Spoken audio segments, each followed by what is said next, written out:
That's no moon. It's a space station.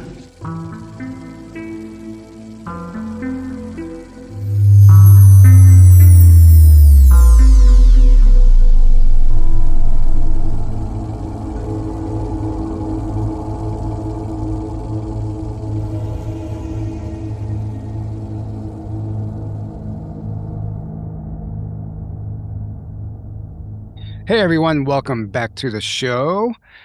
Today we're just going to skip all the announcements and dive right in. We're very excited to be joined by our new friend Jordan Crowther. He has a YouTube channel it's self-titled YouTube channel Jordan Crowther, but it is the platform for the podcast, Conscious Observers Podcast. And I'm going to read through his bio very briefly, and then we're going to dive into what he has been up to. Very fascinating stuff. And if you haven't gone and checked out his YouTube channel, go over there right now, give him a like and subscribe. Jordan Crowther. It's some amazing content, and that's why we're here today, because there's a lot to talk about. But Jordan is a consciousness researcher, author, speaker, and the host of the award-winning Conscious Observers podcast. Following a transformative near-death experience in 2019, he dedicated his life to understanding consciousness and exploring humanity's role in shaping reality. Trained at the legendary Monroe Institute, which we're going to get into today, Crowther combines insights from neuroscience, philosophy, emerging technology, and metaphysical traditions to challenge conventional assumptions about the mind, identity, and human potential. And it goes on, but that's just in a nutshell kind of who you are and what you do. So I guess we'll turn it over to you, give you an opportunity to better introduce yourself to us and our audience. And it seems that this all started with this near-death experience in 2019. So maybe you can take us through what that was like and how you ended up where you are today. Yeah, man. Thanks for having me. And yeah, I hate bios, but you got to put something out there. So that's like kind of all my things that I'm doing in life, sort of crammed into one paragraph. But yeah, this all started kind of back in 2019. I guess this chapter of my life when I had a near death experience, and basically, like, I'll give you the quick version of it. But I was like a hardcore alcoholic for like 20 years, and basically like drank myself to death essentially. And I was in my bed and I was like dying, and my consciousness was out of my body, and it was my first out of body experience. And it wasn't like a fun one, obviously, because it wasn't like planned, but it was just sort of, I got the feeling that like my body was in such bad shape that my consciousness just sort of got out. I kind of sanitized my consciousness out of my body, and I was having this out of body experience. And it kind of reminded me of like a security camera up in the corner looking down, but I had my awareness and I had my memories and I had my thoughts and I had all that, but I wasn't in my body. So that whole thing was like the first time in my life that I ever thought about the separation of like consciousness and physical body. And I was rushed to the hospital, and they were able to save my life. And then we had another really wild experience in the hospital room with this seemingly blue orb of light. And then after that, like, my whole life changed because I don't know. I had this like, actually, I got these three questions implanted into my brain that hit me like a loudspeaker. That was, this happened a little bit after when I got out of the hospital and I was recovering. And I was looking in the mirror one day, and it was the first time I'd ever had a voice that wasn't my internal voice. And because I'm very familiar with my internal voice, it's hysterical. It's a fucking riot, and Yeah. I know it very well. And this was something different. It was nothing I'd ever experienced before, and it told me three questions. And it said, "Who are we? Where are we? Why are we?" And it was this weird experience 'cause I was totally sober. I've been sober for 7 years now, and I was sober and I was staring in the mirror, and I went down this like tunnel vision down my eye, and like this psychedelic experience, totally sober in the mirror. And that's when I got these three questions. And I was like, what the hell is going on? And that led me down this like dark night of the soul because I started searching for the answers, like, who are we? I always just thought, oh, we're humans. Why are we? Oh, have a family, get a job, do human things. And then where are we? Well, obviously we're on Earth, dummy. So I was like, but the more I searched, I realized none of those answers really were adequate. And I went down this crazy dark night of the soul trying to figure out who we were and where we were and why we were here. And on the other end of that came this kind of spiritual enlightenment period that I went through. And followed by like these Kundalini things and this whole kind of just blowing the top off. And this was all like about a 1 year period where I just went through every single cycle that there is. And then when things kind of leveled out, I just went on this hardcore mission to just kind of research consciousness and purpose and reality. And that's where I'm at now. It's just still on that mission. Wow, yeah. Thank you for Yeah, sharing that, commitment. and I appreciate the vulnerability. I came from a background of partying and drugs and drinking, all that stuff too, so I understand what it's like to, come out of that and even have a near-death experience in that regard, so it's relatable to a lot of people out there who are finding their way and Mhm. trying to navigate these times, so thank you for sharing that, and yeah, And so no judgment, by the way. Like, I don't everyone do their thing, I don't judge at all. It was just that was my journey, you know?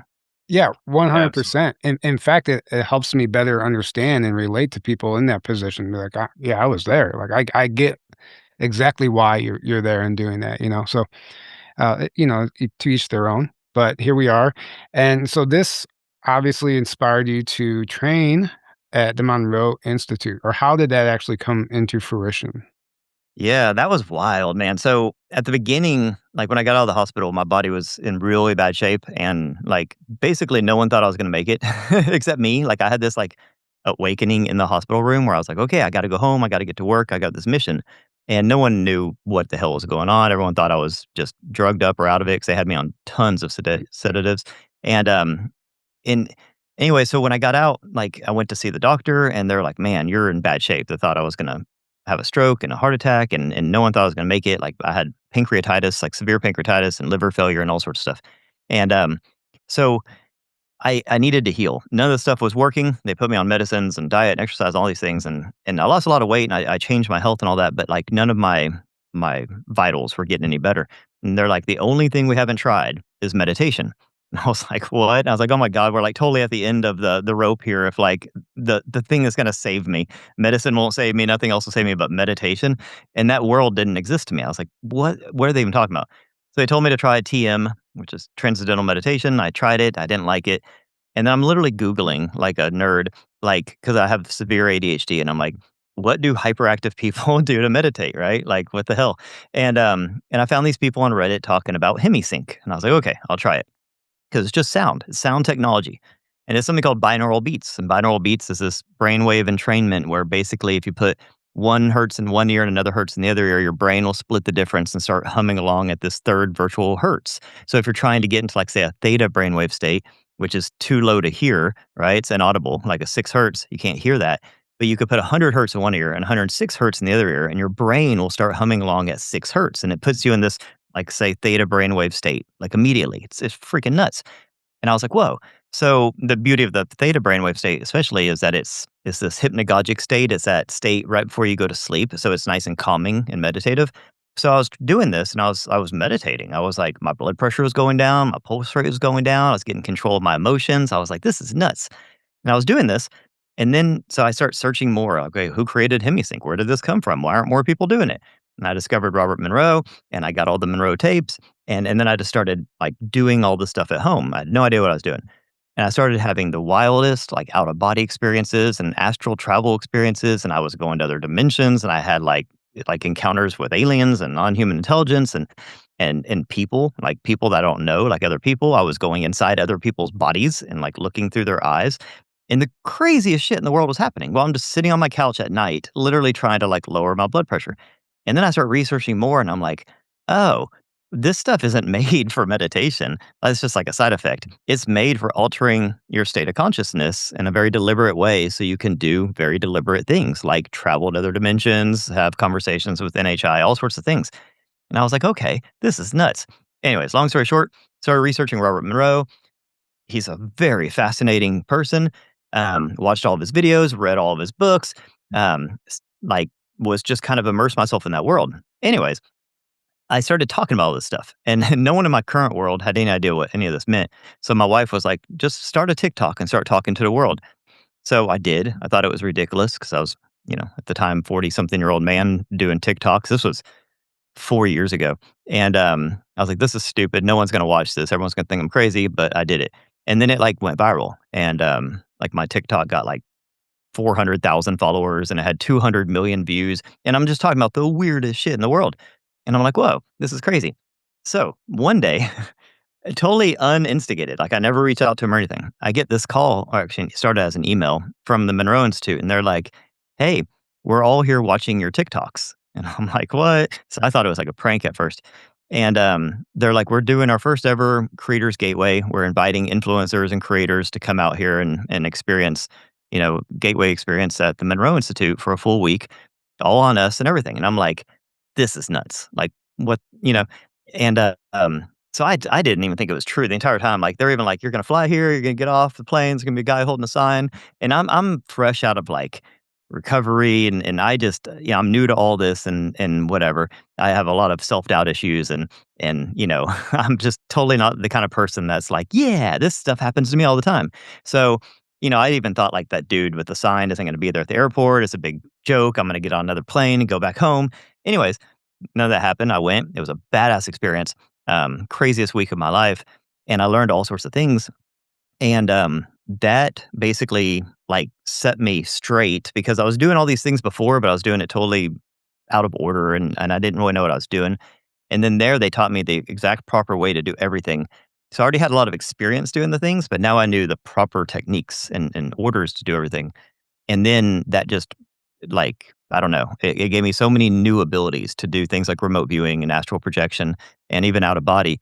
And that I never had before. So that and I still train with them and I still work with them and do a lot of stuff with them. But yeah, that's how that all started. That's amazing.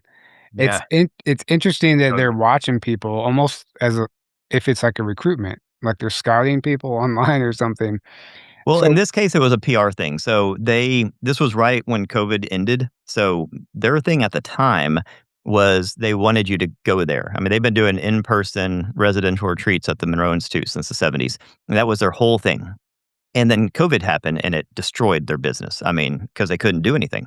So they were very hesitant to like do online things. They never did that before, but they kind of had to, just like everyone had to do stuff during COVID. So that's when they started doing virtual retreats and online stuff. And then when COVID ended, they're like, okay, well, we just got destroyed for the last few years. We need to do some stuff. So they were like, well, let's get some like influencers and stuff in here and we'll kind of roll out the red carpet to them. I never considered myself an influencer, but like my TikTok was big, so I guess that qualified. And so yeah, it kind of happened harmlessly like that. I know there's a lot of like crazy conspiracy shit about Monroe Institute, and I get it all, and I dive into all that. But this was actually a very harmless thing where they were just it was a marketing thing to try to get some business. sure, no, that's really yeah. that's actually I'm glad you provided that context because I didn't understand that, but it makes perfect sense. All right, so let's get into the fun stuff. Okay, when you're leaving your body and you're astral projecting and you're meeting these extraterrestrials and these other beings, these interdimensional beings, what stood out to you at first? Like, what was your first encounter like that really blew your mind wide open even more? Besides the fact that you're able to even do it, like, who were you encountering? What kind of stuff were you learning? Yeah. So I'll tell you the very first experience that I had that I still remember so vividly, even though this was 6 years ago or so. Um, I sit on my couch when I do my meditations because at night it's quiet and everyone's asleep, and that's just my most comfortable place. I put on my headphones, and there's this thing called clicking out that happens a lot when you're doing like HemiSync and these binaural beats. Clicking out means that you lose consciousness for a little bit, and you have like missing time, but you don't go unconscious, like you don't fall asleep. So it's a totally different thing. Ishtok Bentov breaks it down really beautifully of what happens, and you literally click out of this reality, click out of this dimension. Um, it's like imagine a sine wave, like it goes up and it comes down. This is your consciousness. Well, when it goes up for brief second before it comes down, like when you're on a roller coaster and you go down and you're like levitate, that zero gravity kind of thing. Your consciousness does that as it goes up and down. So what happens is if you can put the waves together really, really rapidly, then that moment where you're kind of free falling, where it goes up and down and it's kind of in this free fall state, you can actually smash those together and create a click out period where you click out of this reality and go into a different reality. Anyways, that's a crude way of explaining it. But so this happened to me and I clicked out, and it's a unique feeling. When you click out, it's different than passing out or anything like that. And I clicked out and then I click in and I am in someone else's body and I'm sitting on a park bench in somewhere, I don't know where, very earth-like, and there's a face in front of me and I can see everything, more real than real. Every pore, every freckle. I remember what the girl looked like, her age, her eye color, her hair, everything. And she's talking to me, and it's like I'm in someone else's body having a conversation. And I felt like I could have had control over the person's body if I wanted to, but at this time I was just an observer.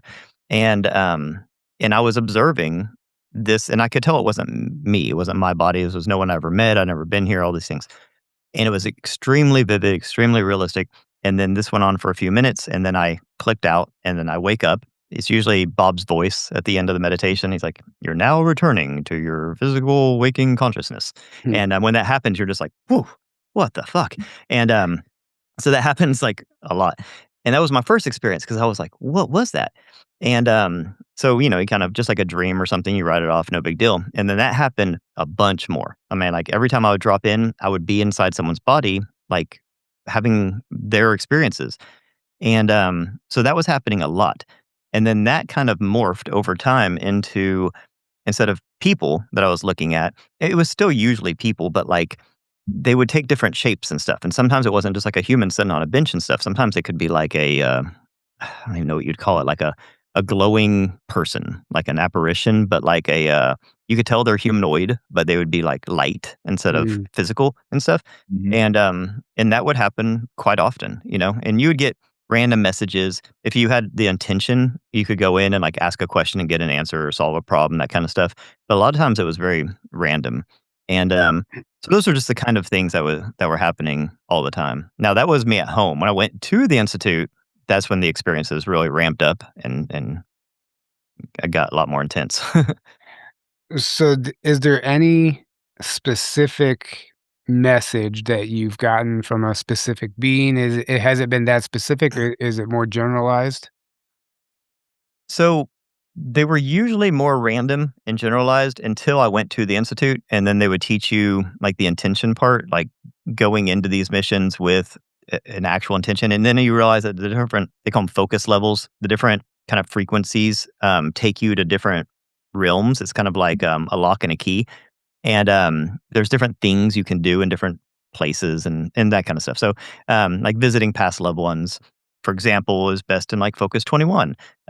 Getting like information from say your higher self is best in focus 15. So then when I realized there's more specific things I can do in specific places, I was able to get much more direct information.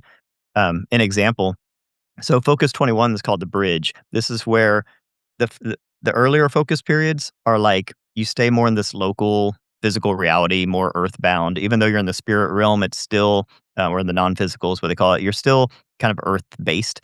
After 21, it's the bridge where you go to the further off dimensions where you can actually start leaving the influence of like earth altogether. And when you're at the bridge, it's really a great place if you want to try to connect to past loved ones, or at least their conscious energy signal. And so I went with the intention to do that because my mom had passed not too long ago before that. And I was like, okay, I'm going to go see my mom, right? It's just top of mind.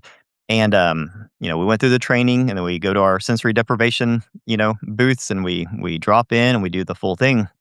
And when I was trying to find her, for lack of better words, trying to find her, I was intercepted. I was in this like kind of cosmic space like area, and this woman, it was a very womanly, like the lady, very much like the lady that Chris Bledsoe talks about, um, sort of intercepted me and was like, and hey, I'm skeptical of everything. I don't believe anything, so I'm not like a very gullible person, but like this was a like, the way she intercepted me, she basically said, "You at this point in your journey, you're here to shed your human life and reconnect with your star family, or shed your human family and reconnect with your star family." And I was like, "What is a star family?" And she said that she was my star mother, and that over time I would meet my star family.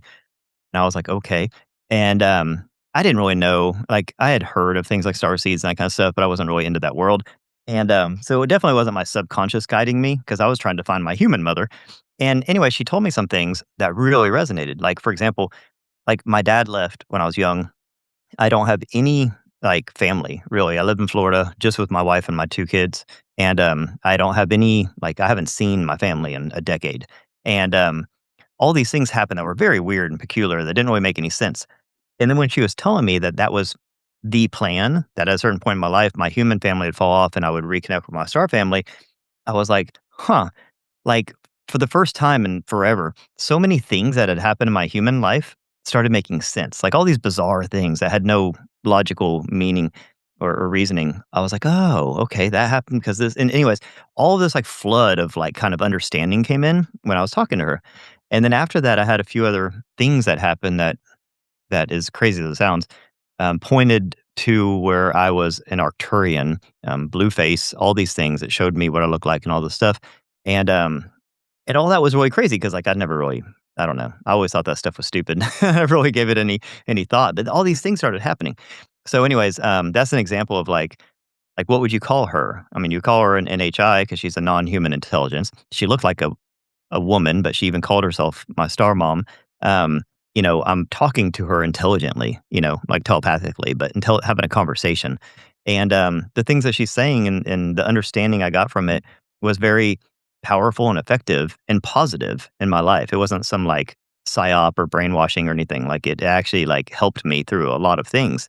And that was like these are 45-minute drop-in meditation type things, and, that whole experience was maybe 10 minutes of it, and it gives you, like, a lifetime of, like, understanding, you know what I mean, from something like that, and there's not really even explaining it sounds kinda stupid, but, when that stuff happens, like, you come out of it and you're just like, "What the" I mean, it just changes you, it's wild, so I don't think it sounds stupid at all, by the way. I mean, Yeah. we interview people from all walks of life on this channel, and a number of people have, profound, wild experiences that are hard to believe, including myself. And I actually share that same, I share the same feeling with you surrounding like the star seeds. I had a hard time with that and grasping that people was like, I'm an Arcturian, I'm a Pleiadian, I'm this.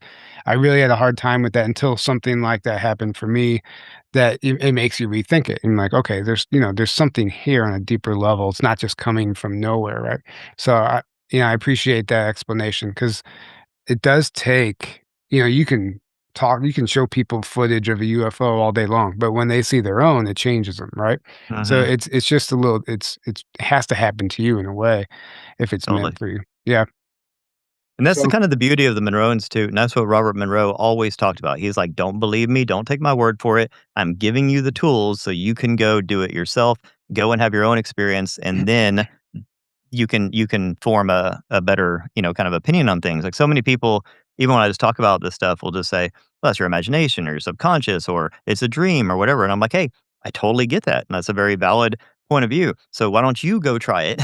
And Right. then when you have your own experience, then you'll be able to separate that experience and dreams or thoughts or imagination, right? There is a very distinct feeling. I mean, it's night and day. It's not the same Yeah. thing. It's like when people have like abductions and they're like, "Oh, I was in bed and then I was abducted." People are like, "Oh, you're always in bed. That means that you're dreaming." Da, da, da. And the person's like, "Well, no, I know what a dream is." You know what I mean? Like this is Right. different. Right. Which is why there's a plethora of people out there that they'll tell their story and they're like, I was not into this stuff at all. Or they might even be against it. Like I laughed at it. I thought it was complete BS, all this kind of stuff. And then I had my own experience and now I know. So they didn't even go, there wasn't even a belief phase. They went directly from like completely nothing at all to I now know for a fact 100% and a deep knowing, right? Because they had their own experience. And that's what it's about. Because this isn't about creating a religion or a belief system or like, oh, we're gonna go around telling each other what's true, and then we just want to convince you of it. It's like, no, you need to have your own experience. You need to form your own knowing yeah, there, right? yeah, well said. So that's why this information, like what we're talking about here, is so powerful because that's what it is. It's literally about you're having your own direct experience Right. with a greater reality that you're connected to, Yeah, Yeah, right? and, people will say things like, "Oh, I won't believe disclosure until, like, they wheel out a body or a UFO lands on the White House lawn." It's like, well, actually, I would believe that less than just about anything. Like, you know what I mean? Like, we Right. can fake all that stuff, and just because they show you a UFO doesn't mean, like, we didn't make it or something. Like, that's to me is even less evidential. Like, an actual personal experience is the most, Mhm. like, convincing evidential thing there is. So, it doesn't even matter what the White House says or what, you know, YouTubers say or anything. Like, it matters what happens to you, yeah, and that's really the only thing that can convince anybody, you know? right. So, yeah, this whole disclosure thing is just I don't know, you'll never be able to convince a non-believer, and you should never try, you know what I Right. mean? Like, that shouldn't Right. even be the goal, you know? So Right. Yeah, it's just our job to Exactly. present the information, share our experiences, and it's not our responsibility how they respond to it. That's up to them and how they. Everyone's on their own journey and their own yeah. place on the journey. But Right. Well, I will tell you something powerful about what you guys are doing and shows like this is not that this is supposed to convince anybody of anything, but like when I had my experience, when I had my near death experience, as soon as I was done with that, I immediately started watching other people's near death experiences. Like I got fascinated by that whole like subject Yeah. and I dove into all these podcasts like that. And there's so many amazing thousands and thousands, millions of these stories that I'd never heard or seen before. And that gave me a lot of like comfort, knowing other people went through similar things and all this kind of stuff. And same thing with like, we've had like in person encounters and we've seen UFOs and we've had, like shadow people in our house and orbs in our house and all sorts of stuff. And being able to like listen to guys like you and podcasts like this, like talk about that stuff.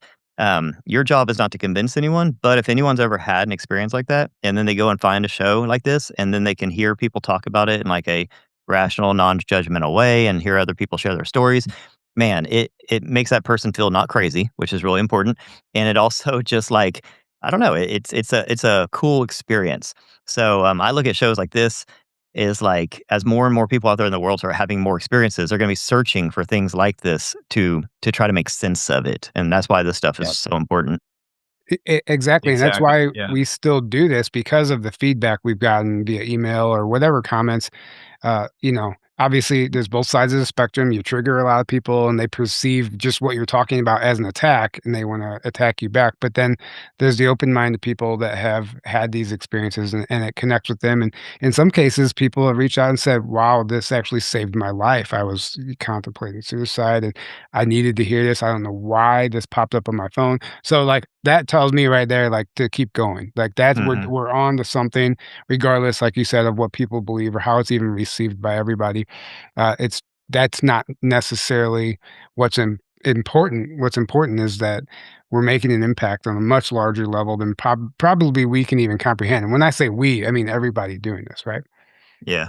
So Um, let's get into the juicy stuff. What have you learned through these experiences about reality, about where we're at today on this planet? This situation is like chaotic, but it's also divine, in my opinion, the way everything's kind of being played out. So I know you've talked about exiting the matrix and breaking your programming and simulation theory and the theory of everything, right? In a sense, like it's all real in some capacity. So maybe you could share your thoughts on where you're at today with all this stuff. Yeah. I've gone down every single path because my entire purpose and all of this exploration is to explore reality and to make sense of reality. And when I did that, I realized that there's two different realities.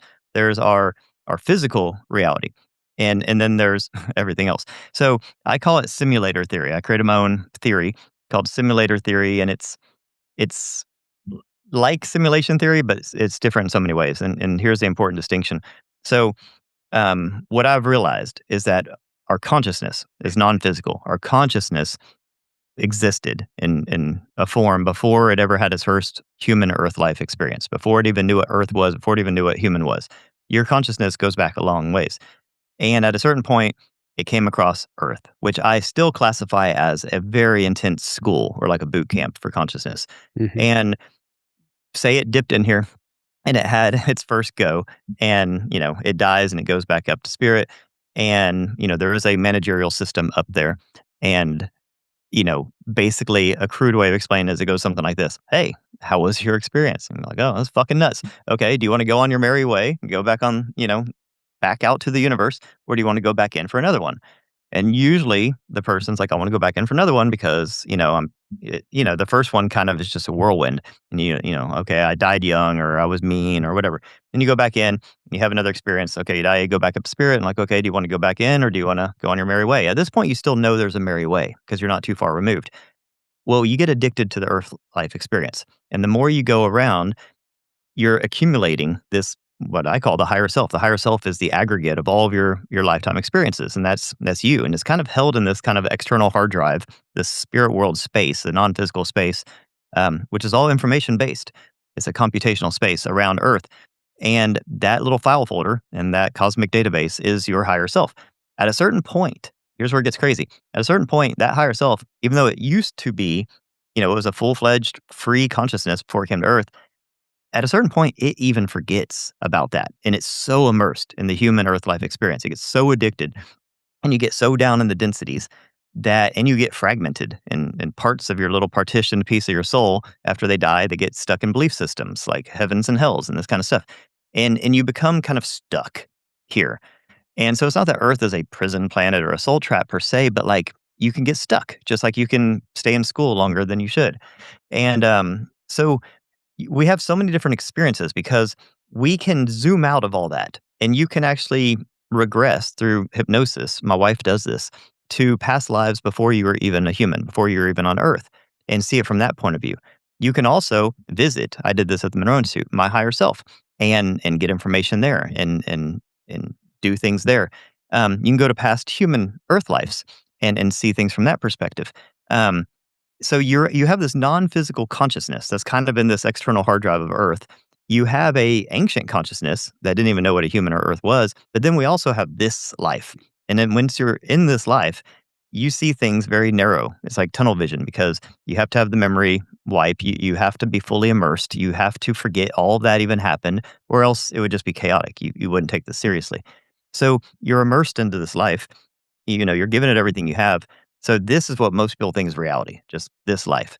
But when you're able to kind of disassociate from this life and zoom out, you can see the bigger reality.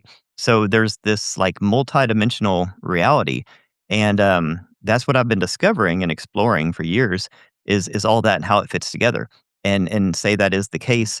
How do we accumulate all of the parts of our soul, and how do we achieve what's called escape velocity and actually ascend or graduate or leave this place? So when I say things like the Matrix, and Matrix mode is a word I use a lot, that's basically explaining this physical reality. When you're locked in to this physical reality, you're in Matrix mode. I mean, there's a lot of governing mechanics and things that work here to keep you in line and orderly and subservient and all those things. That's how the system works.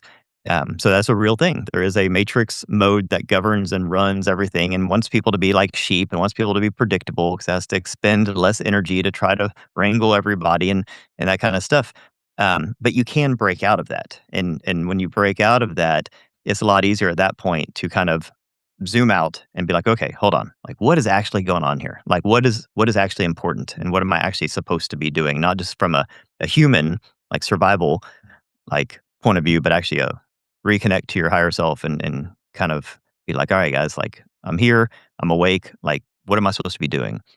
So that's kind of where I'm at now. Is that part of the story? Yeah, I mean, Yeah. I agree. Spot on. Yeah. Very well said.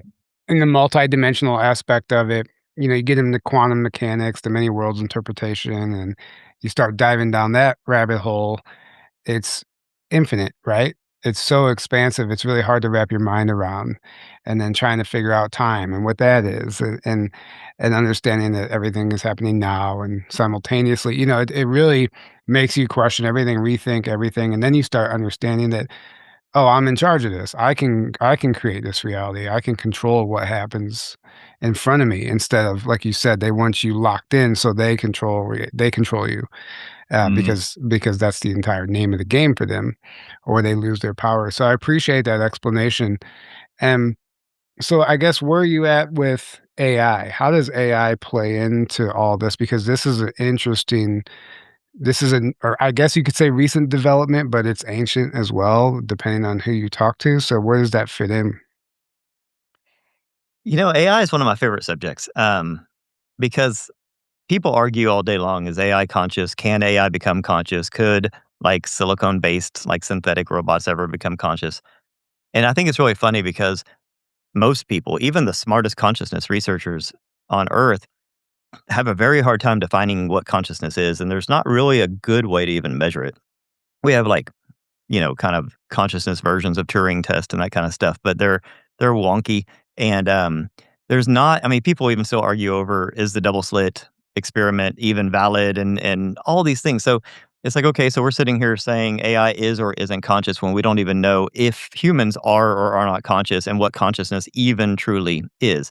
So the way I see it, if consciousness is fundamental, let's just assume it is, right? If consciousness is fundamental, then what consciousness is doing is just looking for experiential nodes. It's looking for vehicles to do different things, either to explore for sort of just an R&R type, purpose, which I think is part of it. I think the overall kind of like cosmic AI supermind um, can have like an existential crisis kind of a thing, and some of this is just simply for fun. Um, but also for like growth and learning and evolution purposes. It's looking for ways, just like our large language models and stuff have all these nodes that work independently, but then can aggregate together and grow the model. I think we're all doing the same thing, and I think that from that point of view, consciousness is just like oozing through the universe, looking for, um, you know, like proper vehicles, avatars, ways to explore and to grow and to learn and have new experiences. And from that point of view, AI and a robot, if it has the right like fundamental, I think there's certain elements that make for a good vehicle. And I've even laid those out in a model that I have. Like for example, one of them is a pulse. Like I really think that the beat, the rhythm of the heartbeat and the electromagnetic pulse that we have is actually a very important part. So I think that can be synthetically created. I don't think it has to be a biological heart, but I think that is actually an important part. And I think there's going to be certain things that happen within these robots that will create the perfect vessel or a viable vessel for consciousness to use. So when I start going into like AI and what AI is and the potentials of it, I don't look at it in its current form, because in its current form it's kind of crude and wonky, because it's kind of new to us. But when you actually like look at what artificial intelligence is, like you said, ancient. Well, of course, like we didn't create artificial intelligence. Like intelligence is just like it emerges. It just happens when you structure information together in a certain way. You get intelligence, and if you have enough intelligence structured in the right like container, then you can have consciousness. It's not that it really emerges from it. You're just building the right container for it. So, yeah, we didn't create artificial intelligence, and artificial intelligence is a pretty bad name for it. We just created this new way to bring out like a higher intelligence. It's like it's bigger than the sum of all of its parts, right? And so I think AI is going to really shine when they put it into these bodies, which they're already starting to do. These bodies, the main reason they're creating Neuralink is not to help, paraplegics walk and blind people see. It's to understand how our nervous system works. And once they have a synthetic, nervous system that they can install into these synthetic bodies, and they have AI, which is at the point of AGI or ASI, and then they figure out that they need to have like this electromagnetic beating mechanism, like a heart, that creates this um, what do you want to call it? Like at the Monroe Institute, we call it phase locking. So our consciousness is phase locked into our body. That's how we link up. It's like a radio tuning to a certain station. That's how we link up to our higher self, our consciousness. So it's like pairing with Bluetooth. Exactly. Yeah. Yeah. So it has to have its own unique fingerprint, its own unique electromagnetic signal. And that comes from the pulse from the beating heart. And once they figure that out, and they have this Neuralink powered, nervous system, they have these bodies, and they have this, artificial super intelligent mind. And then on top of that, they have this unique fingerprint. Then a consciousness can, phase lock into that body. I don't see any reason why that couldn't happen. So, at that point, everything changes, because it's not that it's not so much that they're going to have this emergent consciousness, like we're going to create a robot and all of a sudden it's going to wake up and be like, oh my God, I'm awake. I think that's already happened to a point of like, proto sentience, where it's like it's having an experience, an internal experience. But I could see actually a disembodied consciousness, like a spirit, or even like we could like kind of remote view into a one of these synthetic androids. I think that's probably what the Greys are, just like a future version of that. So anyways, I don't know if I answered your question, but I mean, all absolutely fascinating. Were you gonna say something, Aaron? Or Yeah, this is a fascinating topic, because there's the belief, like panpsychism, that everything has consciousness.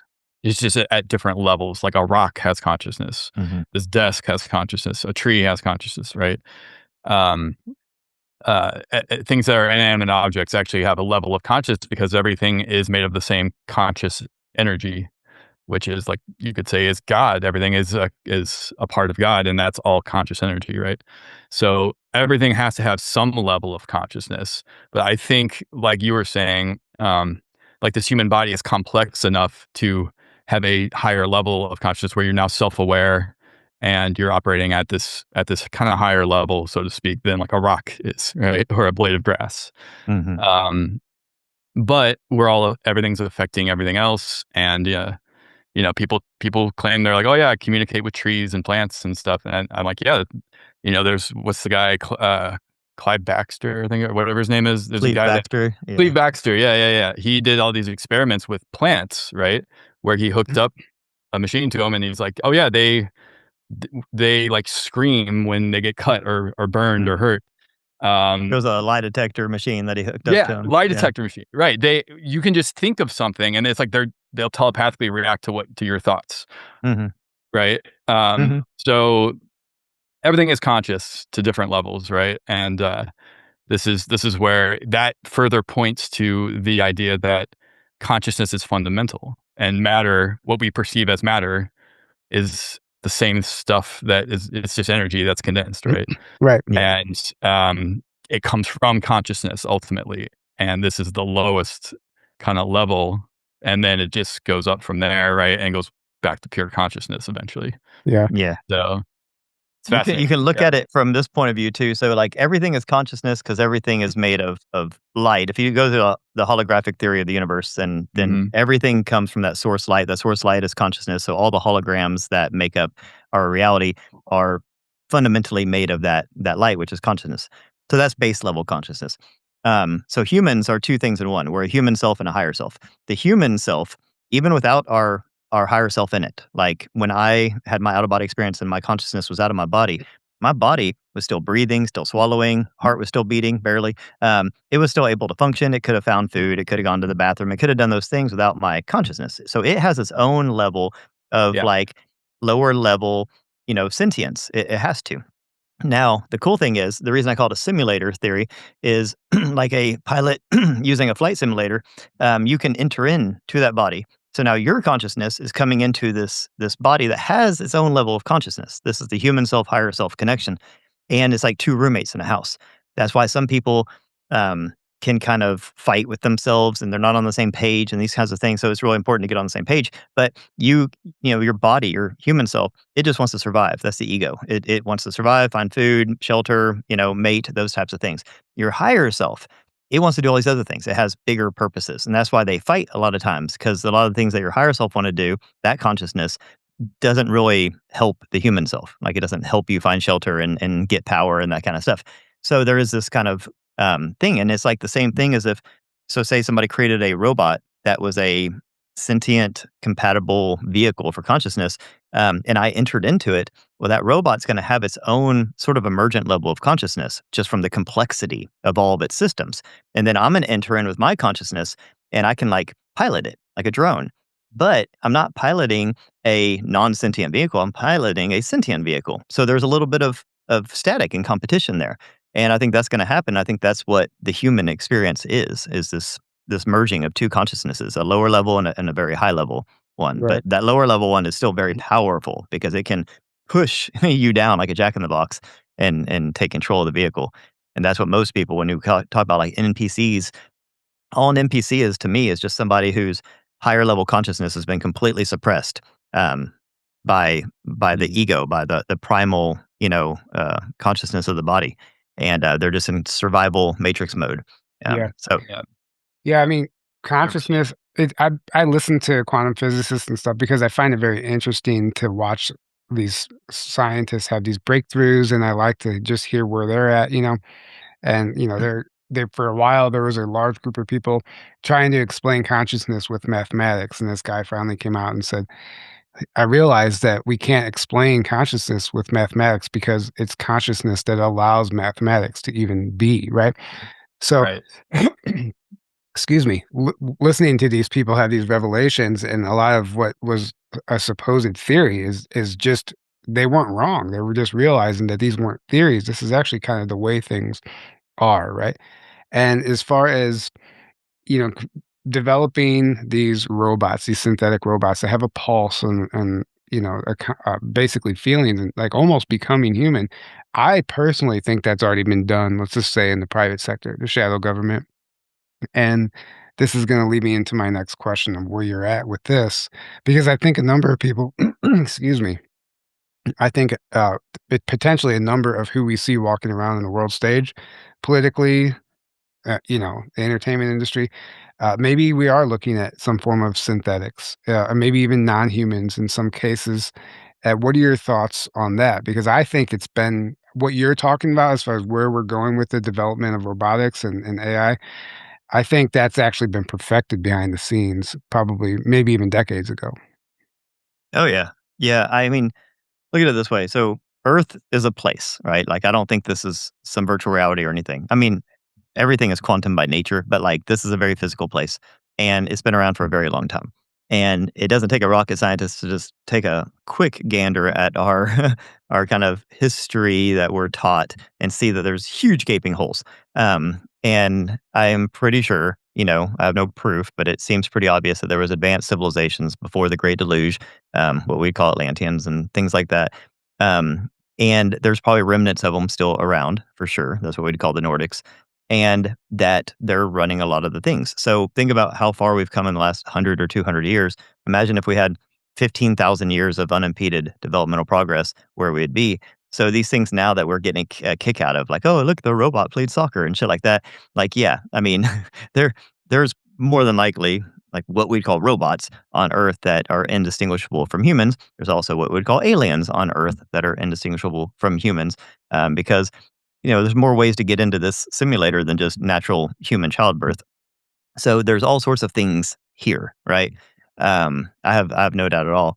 And as far as like deep state and shadow government and their capabilities, yeah, I mean, I think this whole UFO war thing going on, so much of that is just us versus us. It's like different factions of the government that seem to be there's probably a deep, deep, deep part of the government that is like remnants of like, Nazi Germany, and that they were obviously seem to be in contact with what we'd call these Nordics, these beings that are ancient, have this ancient technology.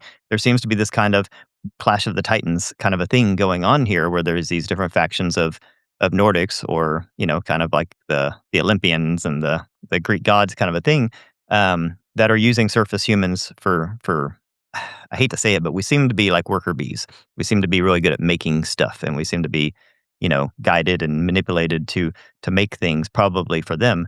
And yeah, like I don't know, like I really think that there probably are, like you said, like these kind of synthetic humanoids on Earth. There's probably aliens on Earth. There's probably Nordics on Earth. There's a whole bunch of stuff, and it seems to be pretty obvious to a lot of people. But when you talk about it, people say you're crazy. But like, I don't really think it's that crazy. In fact, I think it helps everything make more sense when you start introducing these concepts and understanding that they could be true. This could be the case, and then, well, if that is true, then that actually makes a lot of sense why they're behaving this way, right? Like you can start applying the woo, like the truth is stranger than fiction. It's a cliche term, but it's true. It really Hmm. is true, and I think we're entering that area where that's going to become it is becoming very apparent. So, I mean, I Then it don't makes know. you wonder. Like the thing I question, or the thing that stumps me, is okay if there are these beings on Earth that have this advanced technology, and this technology has been figured out for a very long time. None of this is really new. Then why are we being led to do this whole R&D? Like, why are we being treated as the R&D department of these Nordics or of these beings? Like, if they could just, you know. So I don't know still if it's we have to create. It's like we couldn't go back and give a caveman an iPhone. He wouldn't be able to plug it in. He would have no Wi-Fi network. It wouldn't make any sense. Right. So do we need to create the entire infrastructure first? Or is it that they're hoping we have some novel breakthrough, like maybe they theirs hit some sort of a bottleneck or some sort of a wall. I still think that there's a good chance that these, like what we call Nordics, are more or less trapped in this physical sphere here, and they're looking Interesting. for a way out. Because you got to think, if they are a breakaway, like remnant of this civilization that basically created this disaster or was wiped out by this reset, they're probably not supposed to exist, which is why they live in secrecy. The system was trying to reset itself, and they kind of hack the system. So they could possibly be stuck, and they're looking for a way out, or they're just preparing us to try to, survive the next reset. And there's a lot of people that think that everything that's happening on the world stage geopolitically is just simply posturing to get into the right place for, the next reset. But that's what all of like everything Right. is about. Is not winning this level of the game, but winning the next level. So there's so many moving parts there, but that's where my brain goes is why? If they can already do this, why are we starting over with it? Well, this raises an interesting question, and your video you made on the Integratron actually inspired me to go buy and read George Van Tassel's books. I had listened to his interviews. I didn't know he was an author. I didn't. I don't know how I didn't know that. So I bought 2 of them. I rode in the Flying Saucer and then the Council of the Seven Lights or Holy Light, Mhm. whatever it is. And it's fascinating because this was channeled information from 1952, and it's like all the same stuff that these current channels are getting today. It's like nothing new under the sun. In fact, if that gained any traction back then, we would probably be a lot further along.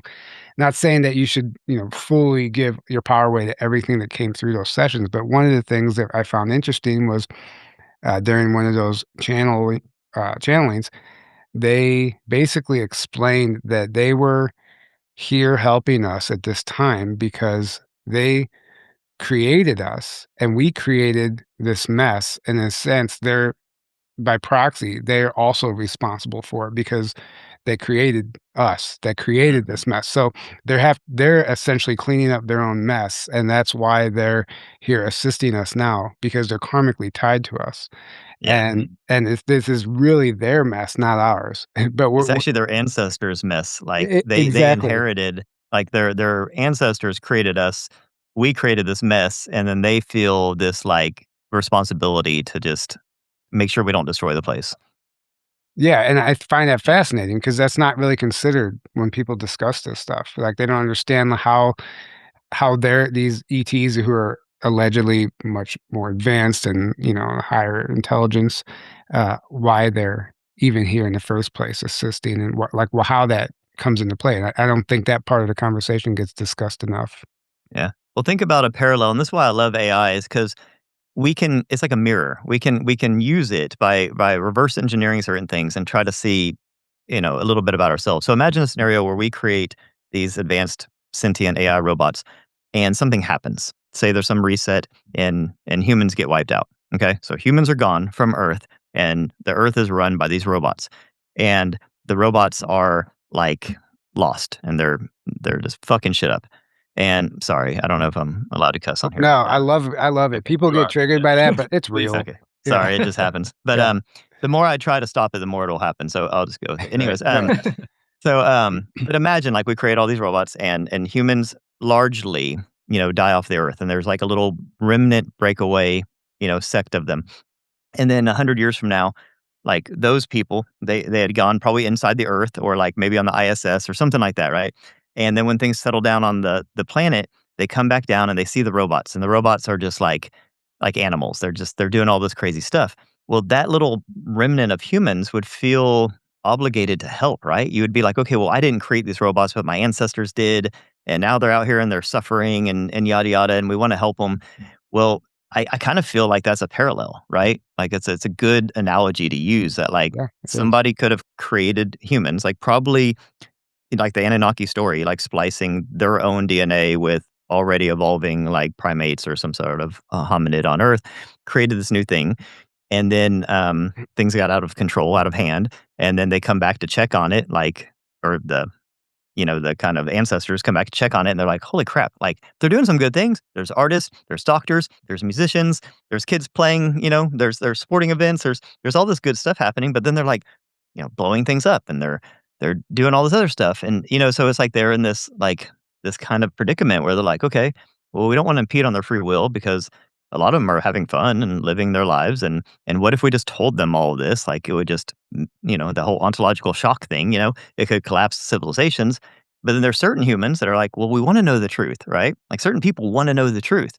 But does everybody want to know the truth? Like that'd be a little presumptuous to just say, let's tell everyone the truth. So these beings could just be in that kind of a situation where they're like, we're helping in ways like behind the scenes and this kind of stuff, but we don't really, and then there's also probably factions of them where there's like ones that are like, well, we probably do want to help them and just tell them, like the whole Prometheus and Zeus thing, or Enlil and Enki, it's that story, or even like freaking, Lucifer and Yahweh and stuff. It's always a story of like one wants to tell them the truth and one says no. And it just seems like that's a logical scenario, right? That we were, genetically engineered, things got out of control. The people who did it probably aren't around anymore. Their descendants are like, what do we do with this mess? And that's why everything seems so kind of like, that actually would explain our current situation. Yeah. I think you Yeah. reached the end of the internet. You've just figured it out. Yeah. Right. Yeah. Just ended right now. Yeah. But there's these tripwires where like, okay, we're not going to intervene Right. unless they start lobbing nukes, and then, there There's- seems to be like certain benchmarks that, they have set up. There seems to be this delicate balance of preserving free will, like the prime directive, like we can't interfere too much. And also, we can't let things get so out of hand that it's really bad, not just for Earth and humans, but for many, many, many other beings and, these beings themselves. And that's why, like you said, they've been shutting down nukes for decades. Like they're clearly not allowing that. And that's not just to preserve us and the planet, which I think that's part of it, but it's also because that affects other dimensions, other beings, many other things. And I think it does seem actually like the planet and the human race is kind of unique. I'll just say it that way, unique. And that, you have Alex Collier who says we're considered genetic royalty throughout the galaxy. We have at least 22 different extraterrestrial genetics within us. And that's apparently a very unique, rare thing. And there's many, there seems to be inner Earth beings and beings, the Sasquatch and all these other beings that live here as well that most people aren't aware of, but they're here and they've been here. I think a lot of them way longer than we have, right? Yeah. And, it's their planet too then, right? All that to say, yeah, there definitely seems to be this delicate balance though of like, we gotta help them, but not help them too much where it's interfering with their free will and making things potentially even worse, right? Right. Where they start worshiping us as gods or demonizing us and, either one of those things, right? So anyways, if you want to bounce off of that. Yeah. feel No, free. I agree. And I think it's this kind of awakening. Like you said, even like the word apocalypse, it just means like, to reveal, or the not revealing. apocalypse. Yeah, the Right. revealing. Yeah. It comes from a Greek word meaning to lift the veil essentially. But, Yeah. and the whole point is that like when we were, kind of in this like more localized like way of thinking where people just, they saw just their little tribe and little community and they didn't really have this way to network with people around the world and everything. It was a lot harder to get messages out and word out and stories out and communicate. Now with the explosion of the internet and the digital world and AI and everything, anyone in the world can learn basically anything. And it's like, oh my God, like it's like for tens of thousands, hundreds of thousands of years, who knows? People have been relatively ignorant, you know what I mean? Like by design, and just by design, but also just by like the way the system was set up. You didn't have the capability. And that was Right. good because it allowed people to focus and all that stuff. But now it's like there's no hiding anything. Like this is the Right. great reveal. This is the great awakening. And I even think that like disclosure is being sped up, not because people in the government all of a sudden are committed to the truth or transparency. I think that they are terrified that basically nothing is going to be able to be kept secret as soon as we reach artificial general intelligence, because people, any schmo out there will be able to like hack into things that used to be unhackable. That it's going to be so hard to keep secrets. It already is. And we're even seeing a rising of consciousness where you're seeing these whistleblowers that used to take stuff to the grave that now in their 30s and 40s are like, I can't shut up anymore. I can't keep it secret anymore. I have to tell people. They're like Right. compelled. It's like eating them up inside. I mean, most of these whistleblowers you see in the whole UFO world are only doing it because they can't sleep at night, because it's crushing them internally. That's consciousness. That's the rising of consciousness. They didn't used to do that before. They used to take it to the grave, and if they said Yeah. anything, it was on their deathbed. Right. Now people are saying that they're like, I'll ruin my whole life. I'll do whatever I have to do. I have to tell the truth. And that's we have a rising of our collective consciousness at the same time as AI and technology is making it really hard to keep secrets. And I think that's really forcing disclosure. Right. Yep. And there's two things there. Number one, it's easier to come out now in a huge way immediately with the internet, right? Whereas Yeah. before the internet, like, I mean, you could do what Bob Lazar did, and the only reason he even came out is because they were coming after him, and he was terrified they were going to kill him, and he was going to take it to his grave. And then he's like, people need to know about this. I'm afraid they're going to kill me before I'm able to. I might as well Yeah. come out in the biggest way possible. And now, if they kill me, they're validating everything Yeah, it was an talking insurance about. policy for him. Yeah. Exactly. So in '89, before the internet, he comes out, he meets George Knapp, it gets broadcast, and as viral as something like that could go, it went viral at that time. And then that he's the one that put Area 51 on the map, And number two, it's just there's way, way, way more people now that are open to this stuff, interested in this stuff. Just like Right. you said before 2019, how open were you to this kind of stuff? If somebody came up to you and tried to tell you about this stuff, you'd probably be like, Right. okay, whatever, I always common sensely believed in aliens. Mhm. I actually did a blog a long time ago. When Tumblr first came out, I had a Tumblr blog like 20 years ago, and it was all about aliens. And it was from a completely just numbers, like common Mhm. sense standpoint. But I had no metaphysical awareness. I had no even like thought into the fact that they might actually be something other than just simply physical beings on another physical planet.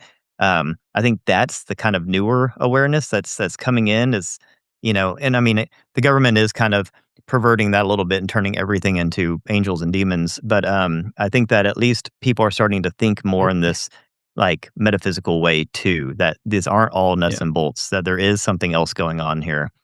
Yeah. Right. Right. Yeah, and I like what you said earlier. Well, going back to the earlier discussion, things are more complicated than we understand behind the scenes as far as disclosure goes. And you talked about everyone's at war, like they're basically at war with each other. It's like the big question, like who's in charge of the planet? Who rule? But I think there's a number of groups that wish they were, and they're all fighting each other for that control, right? Uh, I guess we can. I mean, we're about an hour now. The last thing I wanted to ask you, because I saw you did a video on it, was Project Looking Glass, and I know it's something we talk about a lot here in this time viewing technology and stuff. Have you, through your astral experiences with the Monroe Institute and stuff, like what do you think? Have you been able to see down the timeline into the future potentially, and what does that look like? And also, how does that relate to Looking Glass in your opinion? Um, I still subscribe to the idea that our future is not determined, that it's probabilistic, and that you can view the most probable, outcome and timeline, in like a simulation type of a way.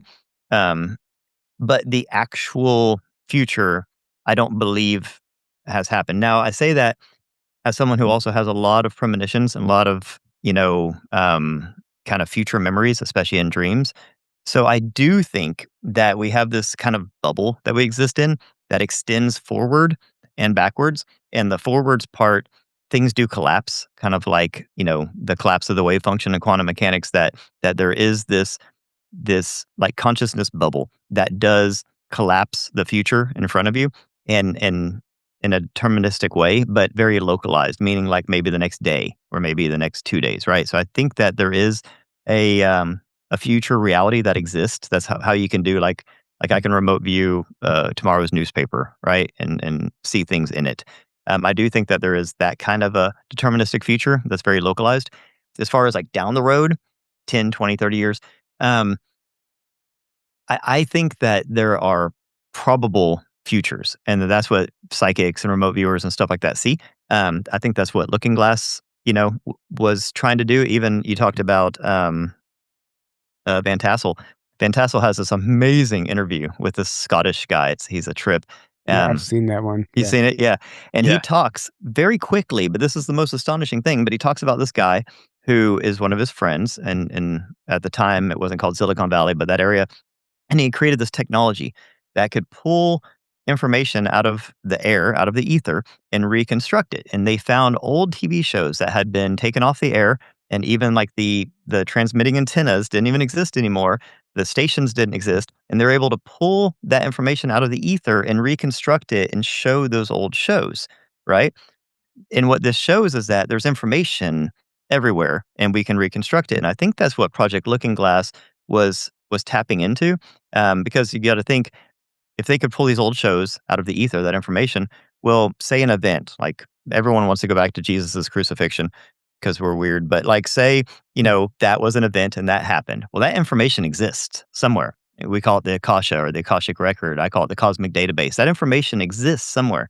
So imagine if you could somehow, you know, reconstitute it. It wouldn't be easy because it's kind of like if you spill a Coke in the ocean. It'd be really hard to get all that Coke back in the Coke bottle, even though all that Coke exists. So it's kind of like that. But say you had the right technology where you could find everything with that energy signature and piece it back together and show it. I think that's what Project Looking Glass was trying to do. And I think that it was able to do that in the future also, but only because all the data exist of our entire history. Our entire history, everything you've done, I've done, everything every person has ever done exists in an information format. And if you take all that information, you can extrapolate out and you can predict the future with freaking amazing accuracy. That's how we do weather predictions and all sorts of stuff. They can tell you if it's going to rain in an hour, not based on future knowledge, but based on past, just knowing how everything's moving and how everything's formulating in the atmosphere. So I think we can do the same thing with future predictions. But I still think we have free will and collective free will to change those outcomes. So that's kind of how I see it. Right. And Yeah. it's something that I think we can all do. And this is something I never really tried to do. I didn't realize I was doing until I learned about it. But you can like timeline viewing in the sense where you view your own timeline, in your personal life, and you can actually, if you have a job opportunity shows up in your doorstep, and you could actually sit with that, and then you can look down that timeline and actually see where you'll end up. Will this be of my highest good or not?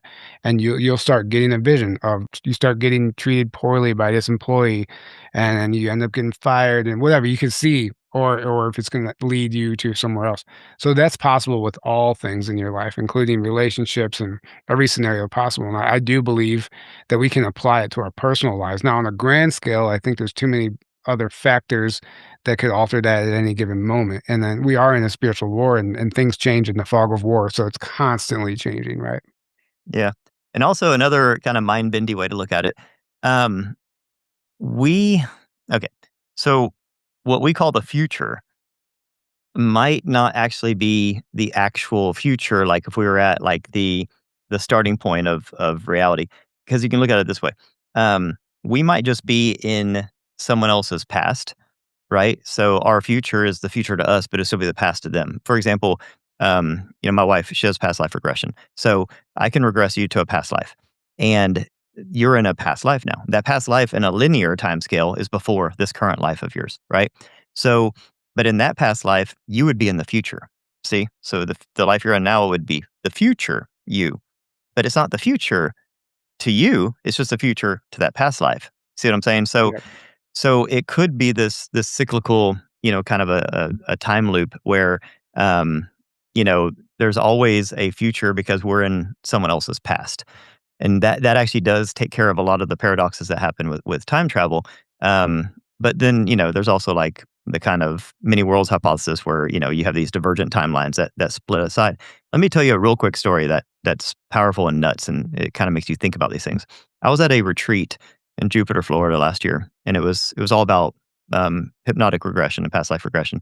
One of the things that we did was we went back to a time in our childhood, and we did like revision therapy, where you basically go to a place where you're having a bad time, right? Some sort of traumatic experience, and you can like give yourself a hug, right? And tell yourself it's going to be okay, and you do that to kind of release the the trauma and stuff that moment has on current you. Okay, there was this chick that was there, and she went back. Obviously, she went back to the most traumatic time of her life. She was like 13 or something, and she was about to off herself. Like she was at a rock bottom, and she was going to do the thing. And right before, and this is in her real life, right before she was going to do the thing, she felt this overwhelming like love around her, and she stopped. She didn't do it, and it changed her whole life. Future her, that was when she went back and hugged that version of her. So, did future her save past her's life? If so, that means that there's probably a timeline where that didn't happen. And there probably is where it did happen, which is the divergent, timelines that Many Worlds talks about. So, when it comes to time travel, I think about it like that. Like, we don't really know, but I think the answer is going to be far stranger than we can really comprehend because we live in a very linear physical reality where it's really hard for us to understand things outside of that stream of time. Yeah, I agree, and I love that story, and I do believe that's possible, which would also prove as far as going back and hugging yourself, right? Which would also prove that everything's happening now, like, it's the now moment always. Mhm. And I've heard not just that story, but other stories. In fact, I've done that myself, gone back to a time in my childhood that I know was traumatic and given myself a hug and told myself it was gonna be okay. It was just part of a meditation practice I was doing. And who knows what that little boy experienced in that moment that Mm. maybe that you alter the course of time and that's also how you can heal things too. So it's all like this is just an endless discussion, right? We can go on and on about this. Mhm. Is there anything that you would like to share with us before we wrap up? Anywhere we didn't go with this conversation? No, I just, anyone who's still listening, thanks. And, I think I really do. I'm very positive about humans and Earth and our future. Like I go into all the like scenarios and I go down all the rabbit holes and all that stuff. But I really do feel like, humans are very important. Earth is very important. There's a lot at stake here. And, it's probably the most amazing time in history to be alive. Like there's so many things happening. I know we have so many convergent catastrophes happening, but also convergent like opportunities and things happening. It's just an exciting time to be alive. So, I just encourage people to kind of try to have fun with it. Keep your head on a swivel. I mean, I saw Dr. Phil talking yesterday about the alien invasion threat. So it's weird out there. Yeah. Right. There's a lot of agendas, like you talked about. There's probably a lot of different types of people from different time periods and different backgrounds on Earth right now, sort of jockeying for position and narrative control. So, you definitely have to use discernment. If something feels good to your gut, like gives you a good feeling, you trust someone or something like that, go with it. If you get any sort of bad feeling about anyone or anything, like trust that too. I think our intuition is going to be our compass through all this because it's going to get weirder and weirder, but it's also going to get way more like exciting and interesting. So And I it, don't know. and it, I'm real excited about the next few years, especially. yeah, exciting, interesting, Same. and expansive. I Yeah. think we Yeah. understanding where we're going, it's like hard to fathom. We're But gonna yeah, transform as a species and as a consciousness. There's no way around it. Like, it's Yeah. just we transform through experience and through qualia, and qualia happens through subjective conscious experience of, like, novel things, and right now, everything's novel, Way back in the day, things moved real slow and changed real slow. Things change daily now, so, our consciousness, our nervous system, everything is like, it's an overload because things are happening so rapidly, but I think it's also gonna lead to what you said, a very rapid conscious expansion. yeah, yeah, absolutely. Yeah, so I think we've given the audience enough to think about today. I mean, we've really gone deep into some of this Yeah. stuff. Can you please let the audience know where they can find you? You have a website, digijordan.com. Maybe you can tell us about that, your YouTube channel, and where else they can find you. Yeah, that's the main one on my website, digijordan.com. I have, like, all my links to my socials. I tweet probably way more than I should on Twitter. I'm on Instagram and stuff. I also have a podcast called Conscious Observers. It's on Spotify and Apple. And, I do at least one episode a week. I try to do 2 episodes a week. And, we're always doing I have a private community with, like, 800 people in it. It's really awesome, called the Conscious Observers Community. And, we do meetups and we do workshops and we do all sorts of fun stuff. So yeah, but you can find most of that information on my website. And I do a newsletter too. So if you subscribe to my email newsletter, I'll send you all sorts of cool stuff. Yeah, it's amazing. Great videos, great content. I couldn't encourage you guys enough. If you're listening, go check his stuff out. The links will be in the description below. Thanks again for joining us today, Jordan. This has been wonderful. We'll have to do this again. I mean, there's endless things to talk about. Who knows where we'll be at in a few weeks from now or months. I mean, it's changing so fast, like you said. So definitely we'll keep it part 2 in mind. And yeah, thank you for being here. Thank you guys all for joining today. We love you. We can't do this without you. Until next time, have a great evening. Good night. Thanks, guys.